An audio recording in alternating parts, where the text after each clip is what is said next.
అస్మద్గురుభ్యో నమ. శ్రీమతే రామాంజాయ నమ. ఈనాటి మంచి మాట. కలియుగం ఎలా ఉంటుంది అన్న పాండవుల ప్రశ్నకు కృష్ణ భగవానుని సమాధానం. ఒకసారి ధర్మరాజు లేని సమయంలో మిగిలిన నలుగురు పాండవులు శ్రీకృష్ణుని కలియుగం ఎలా ఉంటుంది అని అడిగారు. శ్రీకృష్ణుడు నవ్వి, చూపిస్తాను చూడండి అన్నాడు. 4 బాణాలు 4 దిక్కులకు వేసి తలో దిక్కు వెళ్ళి ఆ బాణాలను తెమ్మన్నాడు. నలుగురు పాండవులు తలో దిక్కుగా ఆ బాణాలను వెతుక్కుంటూ వెళ్ళారు. అర్జునుడికి బాణం దొరికింది. ఇంతలో ఒక మధుర గానం వినిపించింది. అటు తిరిగాడు. ఒక కోయిల మధురంగా పాడుతూ బ్రతుకున్న ఒక కుందేలును పొడుచుకు తింటుంది. అర్జునుడు నివ్వెరపోయాడు. తిరిగి శ్రీకృష్ణుడి దగ్గరకు బయలుదేరాడు. భీముడికి బాణం దొరికిన చోట నిండుగా నీళ్లు ఉన్న 4 బావుల మధ్య ఒక ఎండిపోయిన బావి కనిపించింది. ఆశ్చర్యపోయాడు. కృష్ణుడి దగ్గరకు బయలుదేరాడు.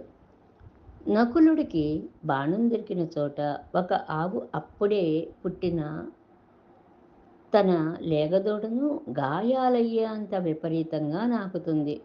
చుట్టూ ఉన్న జనం అతి కష్టం మీద ఆవు దూడలను విడదీశారు. నకులుడికి ఆశ్చర్యం వేసింది. వెనుదిరిగాడు. ఇక సహదేవుడికి బాణం దొరికిన చోట ఒక పర్వతం పైన నుండి ఒక పెద్ద గుండు దొరుకుతూ దారిలో ఉన్న చెట్లను పడవేస్తూ వచ్చి ఒక చిన్న మొక్క దగ్గర ఆగిపోయింది.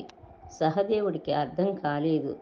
నలుగురు కలిసి కృష్ణుని తమ సందేహాలు అడిగారు. ఆయన చెప్పనారంభించాడు. కలియుగంలో గొప్ప జ్ఞానులైన వారు కూడా కుందేలును కోయిల పొడుచుకుతున్న రీతిగా భక్తులను దోచుకుంటారు. కలియుగంలో అత్యంత ధనికులు కూడా పేదలకు పైసా దానం చేయరు.